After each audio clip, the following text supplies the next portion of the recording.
Sampun Coach. Di layar sudah kelihatan ya anak-anak ya. Bapak Ibu sudah jelas nggih?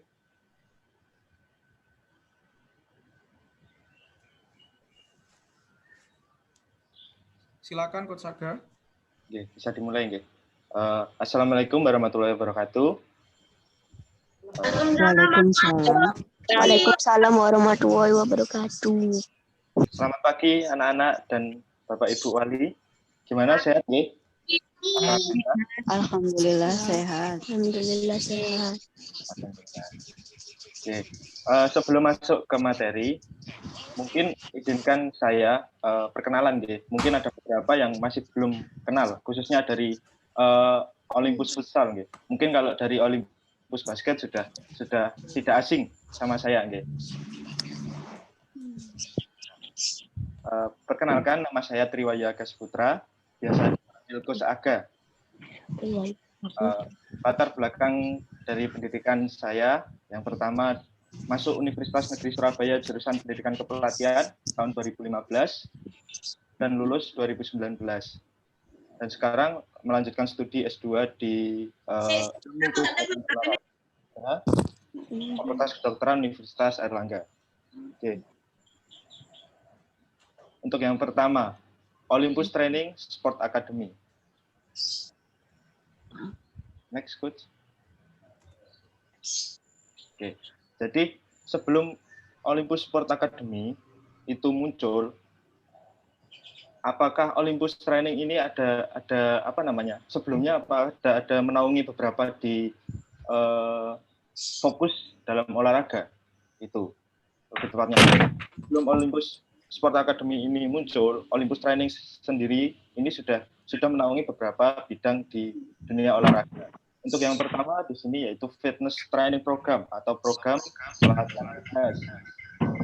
Yang kedua Sport Perform Training Program atau program pelatihan kinerja dalam olahraga. Yang ketiga Meal Plan Program. Yang keempat Sport Health and Fitness Workshop. Yang kelima Fitness Perform Course Development, dan yang terakhir yaitu Olympus Sport Academy yang hari ini melakukan section report untuk yang pertama kali. Coach. Fitness Training Program itu apa aja sih? Yang pertama itu home personal atau group training. Jadi bisa melakukan personal fitness mungkin di rumah atau mungkin di beberapa tempat fitness atau kebugaran. Yang kedua, corporate fitness program. Jadi di sini fitness training di Olympus Training sendiri bekerja sama dengan PT Manohara, PT Pyramid Paramount Indonesia. Itu beberapa bekerja sama dari beberapa PT fitness program. Yang ketiga, gym personal training. Yang salah satunya yaitu di Proka Sport Center, Pakuwon Clubhouse, Puri Matahari Apartemen, Ascot, Pakuwon Indah, Soho, Skylift, dan lain sebagainya. Yang terakhir yaitu online training atau yang bisa disebut biasanya yaitu latihan secara daring, gitu nggih. Next, Coach. Untuk sport perform program sendiri, yang pertama yaitu perform test dan evaluasi. Jadi di sini biasanya juga mengetes performa dari KONI Jawa Timur dan KONI Jawa Tengah, KONI Surabaya dan KONI Mojokerto.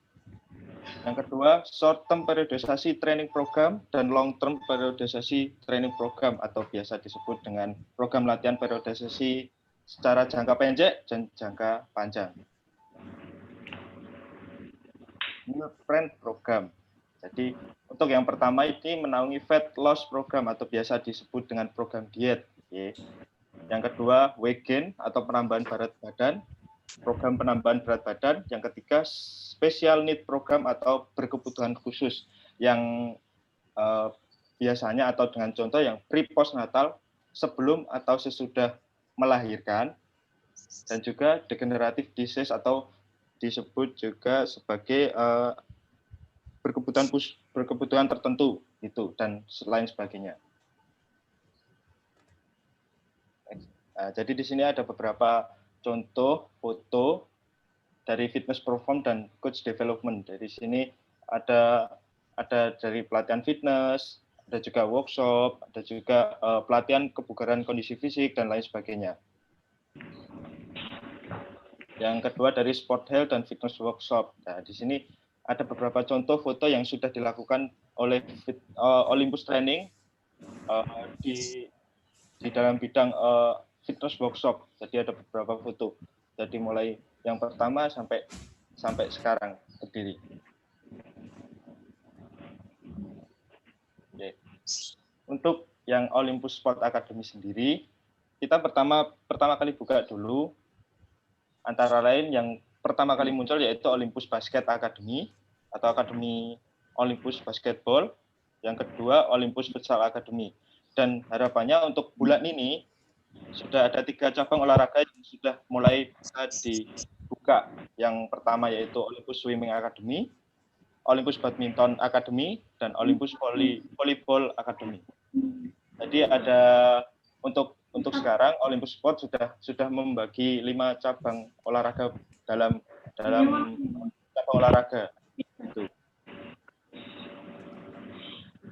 Nah, di sini mungkin ada yang belum tahu nggih, moto, misi dan visi dari Olympus Sport Academy. Jadi untuk yang misinya Olympus Sport Academy sendiri yaitu athlete first, winning second, atau bisa diartikan atlet yang pertama menang di nomor 2-kan gitu.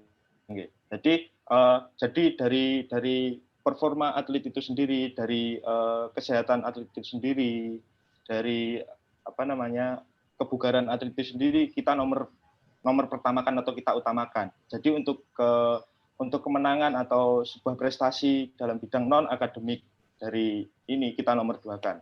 Yang pertama memang harus dari si pelaku atlet, atau itu yang terpenting adalah merasa senang dan lain sebagainya. Next kita akan jelaskan. Untuk visinya, maaf Coach, visinya belum. Visinya sendiri menjadi sekolah olahraga yang memiliki program pembinaan usia dini untuk membentuk generasi muda berkarakter, sehat, bugar, dan berprestasi.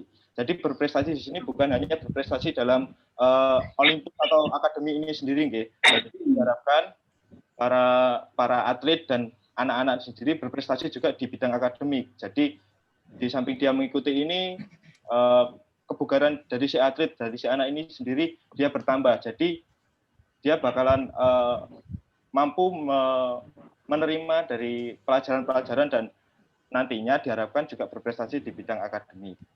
Itu. Next Coach.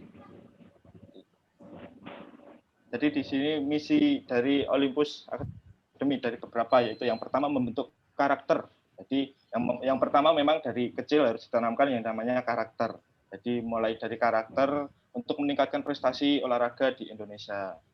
Yang kedua, ikut serta melaksanakan pembinaan putra-putri bangsa di usia dini menjadi pribadi yang sehat, bugar, dan tumbuh berkembang sesuai usianya. Ikut serta menyiapkan generasi muda berbakat yang mampu bersaing di beberapa cabang olahraga, baik tingkat nasional maupun internasional. Harapannya begitu. Yang terakhir, memberikan pelatihan yang mendukung penguasaan skill dan pembinaan kondisi fisik yang terprogram dan berjenjang berdasarkan sport science. Next Coach. Jadi di sini ada beberapa coach yang sudah menaungi dari Sport Academy, Olympus Sport Academy sendiri. Yang pertama yaitu Coach Andri. Di sini sebagai posisinya sebagai manajer dan training program development. Yang kedua, Coach Ira Devianti sebagai sekretaris dari Olympus Sport Academy. Yang selanjutnya yaitu saya sendiri sebagai pelatih atau head coach dari Basketball Academy. Yang selanjutnya yaitu Coach Noni sebagai coach basketball untuk yang putri. Yang selanjutnya yaitu Coach Dedi sebagai nantinya ini akan menjadi coach dari Swimming Academy ya. Yang selanjutnya itu Coach Dwiki Dias Anjasmara di sini sebagai asisten dari Coach Dedi nanti sebagai Olympus Swimming, sebagai asisten dari Coach Dedi.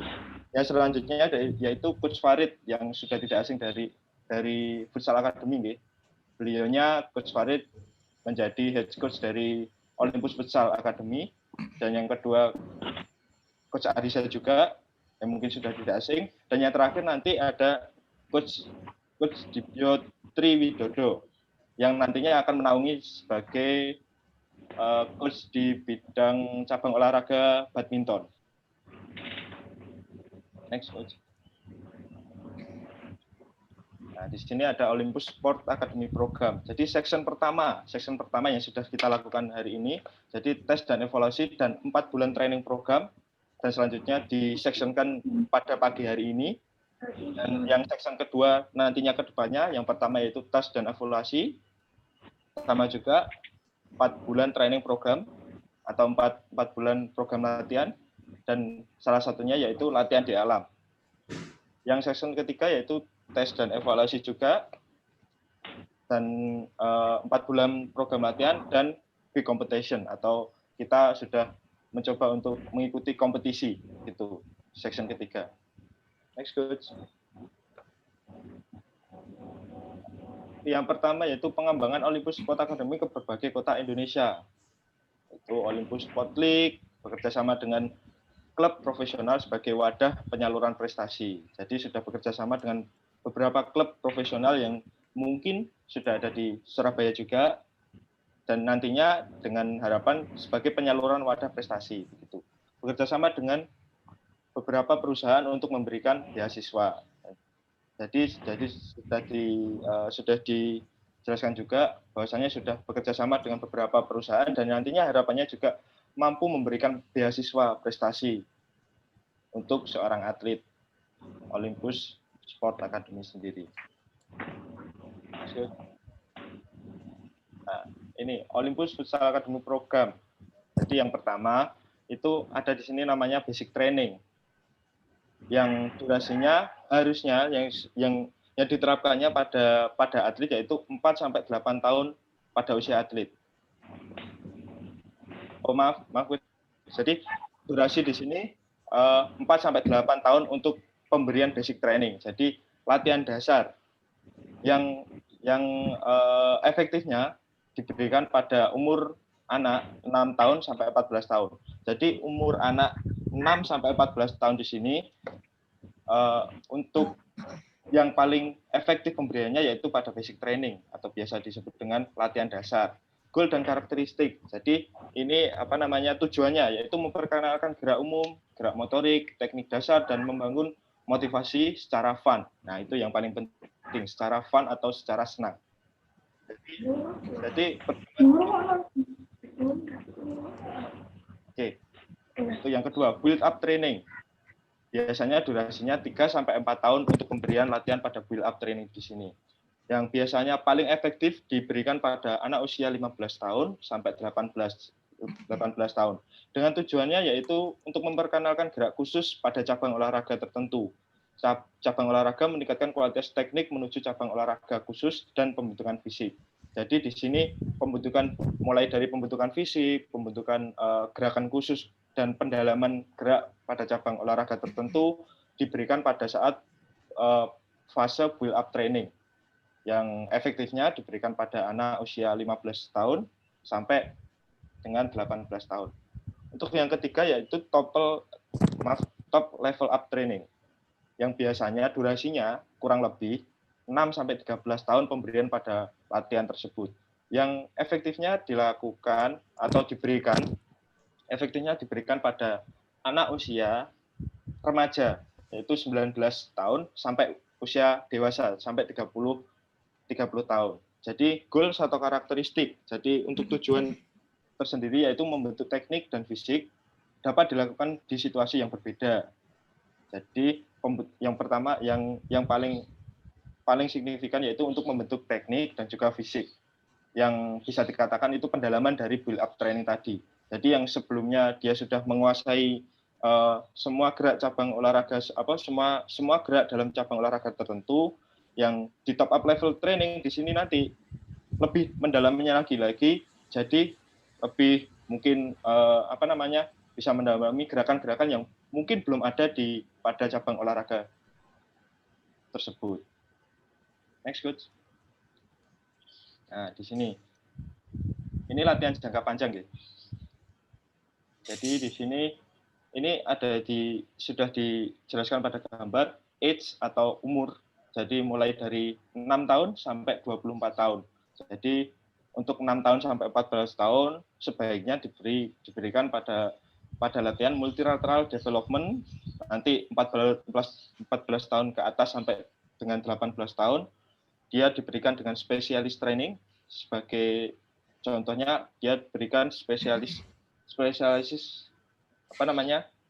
latihan pada cabang olahraga tertentu, dan selanjutnya lagi ke 18 tahun ke atas diharapkan sudah menginjak ke high perform atau peak perform. Jadi latihan sudah secara maksimal gitu. Mulai dari tekniknya sudah maksimal, mulai dari fisiknya juga sudah maksimal, dan juga diharapkannya dia sudah mulai berprestasi, sudah mulai mengejar prestasi di ranah nasional ataupun internasional. Gitu. Ini salah satunya penjelasan dari lebih lengkapnya dari slide yang sebelumnya tadi. Jadi sebelumnya, coach. Jadi hampir sama semuanya. Jadi untuk basic trainingnya tujuannya juga tadi memperkenalkan gerak umum, motorik umum, dan yang paling penting yaitu si anak di sini merasa senang. Itu. Ini paling utama di semua penjelasan yang untuk usia dini. Yang paling penting yaitu si anak atau si atlet ini sendiri harus merasa senang. Untuk yang build up specialization, memperkenalkan gerak khusus cabang olahraga, meningkatkan kualitas teknik menuju cabang olahraga khusus dan pembentukan fisik. Dan sampai high performa, dia sudah teknik dan fisiknya sudah terbentuk, dapat dilakukan di situasi berbeda dan mulai mendalami dengan potensi psikologisnya juga. Next, coach. Nah, ini salah satu gambaran dari latihan dasar yang ini sudah dijelaskan pengembangan berdasarkan usia perempuan. Jadi untuk gender atlet yang perempuan, begitu. Di sini ada umur 6 sampai 21 tahun, stage atau kit atletik di sini. Untuk skillnya kita berikan kurang lebih dari umur 6 tahun sampai 13 tahun. Jadi ini pemberian fisik pada pada si atlet sendiri, ya. Jadi untuk pemberian skill yang seperti speed, strength, aerobik itu harus berdasarkan dari di sini sudah dijelaskan juga berdasarkan dari umur si atlet itu sendiri. Jadi speed window 1, speed window 2 ini sebaiknya diberikan pada umur berapa? Kita tarik saja speed window 1, kita tarik ke kiri, diberikan kurang lebihnya atau lebih maksimalnya itu diberikan pada usia 6 sampai 8 tahun. Untuk multi event nanti juga diberikan speed window juga pada usia 12 dan 14 tahun. Sampai seterusnya. Di sini juga ada strength, ada aerobik juga. Strength itu kekuatan, gitu, latihan kekuatan. Speed latihan kecepatan. Gitu. Next, coach. Nah, ini untuk usia yang laki-laki. Rada berbeda nggih sama yang perempuan tadi. Memang secara psikologis juga berbeda. Usia laki-laki gender laki-laki dan gender perempuan itu memang berbeda kemampuannya. Khususnya di yang paling menonjol di sini yaitu strength dan juga pemberian pada tahun tertentu. Jadi tadi pas gender perempuan itu speed window 1 diberikan pada saat umur 6 sampai 8 tahun, yang usia laki-laki ladak molor. Jadi pemberiannya pada saat usia 7 tahun sampai 9 tahun. Ini maksimalnya diberikan pada saat usia tersebut. Juga bisa dilihat tadi, ladak mundur kurang lebih 1 tahun. Nah, ini strength training juga dilakukan sebaiknya pada saat atlet berusia 14 tahun sampai 17 tahun. Di sini juga sudah tergambar juga aerobic window. Kita tarik saja ke kiri. Kurang lebih diberikan pada saat usia atlet menginjak umur 13 tahun sampai dengan 16 tahun. Next, Coach. Nah, untuk rapid section-nya, saya kembalikan lagi ke Coach Andri. Mungkin lebih detailnya akan dijelaskan oleh Coach Andri sendiri. Monggo, Coach. Terima kasih Coach Saga atas materi yang disampaikan tadi. Semoga membuka wawasan untuk anak-anak dan juga Bapak Ibu sekalian. Jadi paling tidak kita akan paham, oh kira-kira program yang kita kerjakan di sini untuk anak-anak itu seperti apa saja.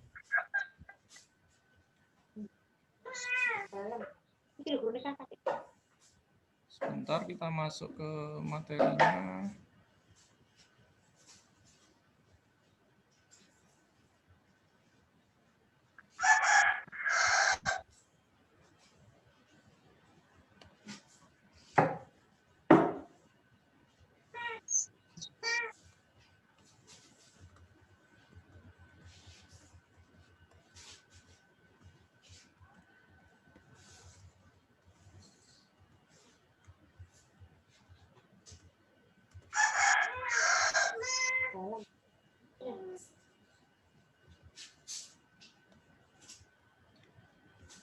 Baiklah Bapak Ibu atau anak-anak, kita akan menjelaskan dari hasil report yang kemarin. Jadi ini saya sudah minta izin ke Azib untuk sebagai contoh ya. Suara saya jelas? Jelas. Jelas, Pak. Jelas, Coach. Jelas. Jelas. Oke, bisa dimatikan. Speakernya bisa dimatikan ya. Oke, hari ini saya jelaskan dulu untuk yang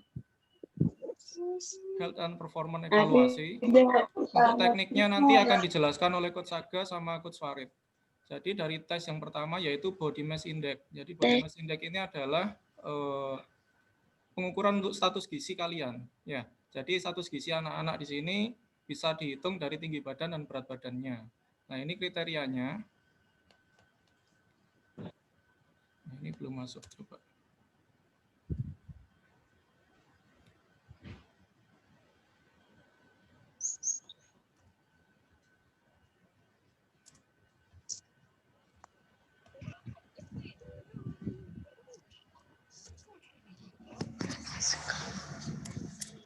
Nah, ini Azib ini body mass index-nya 17,35. Coach, suaranya nggak keluar. Halo. Cek. Sudah jelas? Jelas, Coach. Oke. Nah, ini dari body mass index tadi sudah dijelaskan bahwa ini adalah status gizi kalian ya.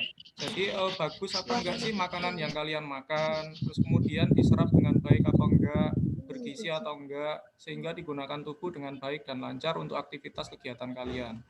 Nah, ini bisa dicek dari sini. Kalau ini nilainya kalian masih di rentang underweight, berarti kalian harus banyak meningkatkan gizi kalian. Dan ini bisa dibilang kalian gizinya masih kurang ya, kalau di underweight ini. Jadi kalian harus meningkatkan banyak makanan yang bergizi. Tentunya dari baik itu karbohidrat, dari nasi, mie, ya bisa dipilih yang sehat-sehat saja. Terus kemudian sayur-sayuran harus dibanyakkan. Sayur-sayurannya apa saja? Paling tidak kalian harus makan sayur-sayuran yang berwarna-warni. Jangan hanya satu warna saja. Contohnya semisal sayur yang berwarna hijau, terus kemudian sayuran yang berwarna kuning, sayuran yang berwarna merah, itu harus dikombinasi dalam satu hari. Ya. Usahakan nanti berat badannya semakin naik, jadi paling tidak harus mencapai di normal ini. Jelas ya. Terus kemudian heart rate rest. Di sini heart rate rest ini kan kita kan sudah mengecek detak jantung kalian sebelum kalian melakukan aktivitas. Disuruh tidur waktu itu ya. Nah, pada waktu setelah tidur, tolong speakernya dimatikan ya. Yang lain tolong speakernya dimatikan. Coach Saga bantu untuk mematikan speaker dari yang lainnya. Oke, Coach. Nah, dari heart rate ini, detak jantung kalian ini seberapa? Bagus apa enggak? Nah, Yang normal itu antara 60 sampai 100 ya. Kalau sudah terlatih sebagai atlet yang berprestasi, mempunyai kondisi fisik atau fisiknya bagus, maksudnya fisik di sini yaitu kinerja jantung, paru, otot kalian itu bagus. Ini harus di bawah 60. Kalau nanti sudah menjadi atlet yang profesional ya. Nah, ini untuk menuju ke sini kalian butuh program latihan yang berjenjang dan harus mengikuti setiap program latihan yang diberikan oleh coach-nya. Jadi nggak hanya pada waktu latihan di lapangan, tapi pada waktu sudah diberikan, oh PR-nya harus lari di rumah berapa menit, seminggu berapa kali harus dikerjakan. Nah, kalau nggak dikerjakan pada waktu latihan kan kelihatan gampang capek. Ya, ada beberapa kemarin yang di basket dan futsal masih pemanasan saja, nafasnya sudah ngos-ngosan. Ya, jadi di sini kalian ibaratnya kalian mempunyai sepeda motor, ya sepeda motor kalian itu kan ada gasnya ya, 0 sampai 200. Nah, gas kalian itu juga sama. Rentangnya ini dimulai dari denyut jantung kalian yang ini, yang punya berapa. Jadi kalian bisa lihat punyanya masing-masing, ini nilainya berapa, ini sampai ke 200 itu berapa. Rentangnya panjang atau enggak. Nah, semakin pendek berarti itu semakin bagus. Ya, seperti itu ya. Terus kemudian ankle flexibility. Ankle flexibility ini kelentukan dari pergelangan kaki kalian. Ya, apabila pergelangan kaki kalian ini normal, rentang istilahnya ROM itu range of motion. Range of motion itu jadi pergerakan sendi kalian ini normal. Ya, kadang ada yang kaku, jadi dia tidak bisa mendorong ke depan. Sehingga kalau kita buat latihan yang menghentak, lompat, lari, kalau itu dibiarkan nanti akan gampang cedera. Nah, apabila ankle-nya itu kaku, terus kemudian cedera, nanti akan mempengaruhi lutut. Nah, lututnya nanti juga akan mempengaruhi ke pinggul.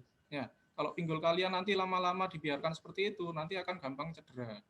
Nah, cederanya itu pun juga nggak terasa sekarang ini. Cederanya nanti akan terasa setelah beberapa tahun kalian melakukan aktivitas latihan tersebut.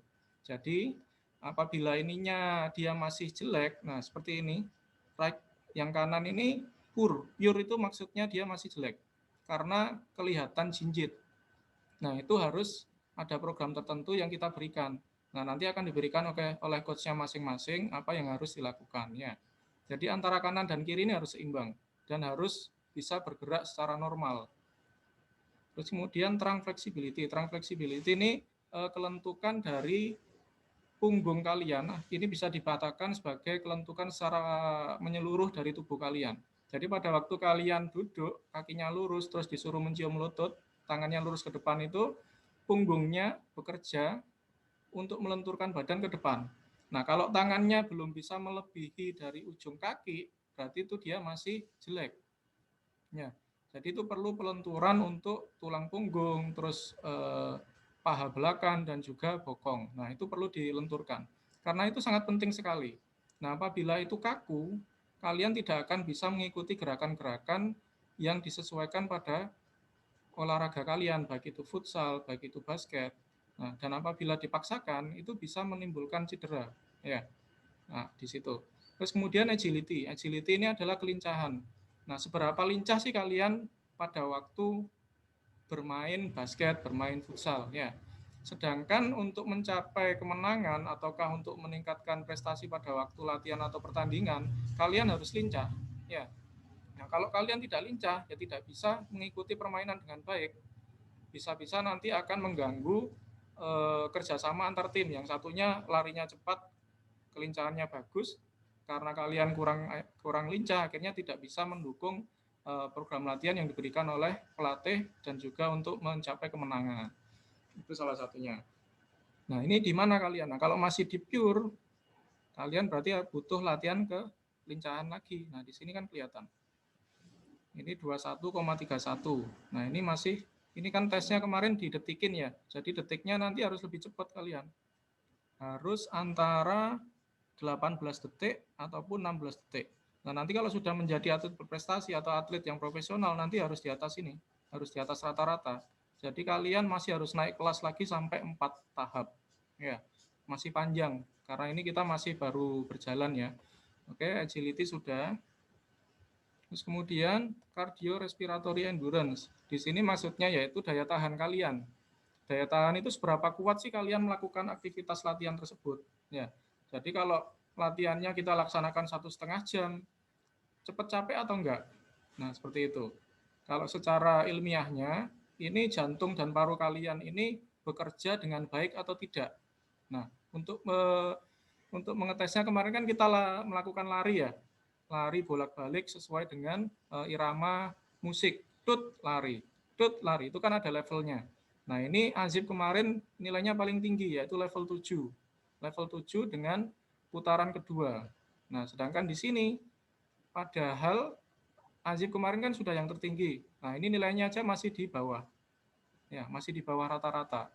Nah, sedangkan untuk atlet baik itu basket ataupun futsal, dia harus di atasnya rata-rata, yaitu level 11. Nah, untuk mencapai ke sini, kalian harus latihan sendiri untuk ditambah di rumah, yaitu harus lari, sering jogging, ya, seperti itu. Nah, kalau ini kalian jelek, nanti cepat capek.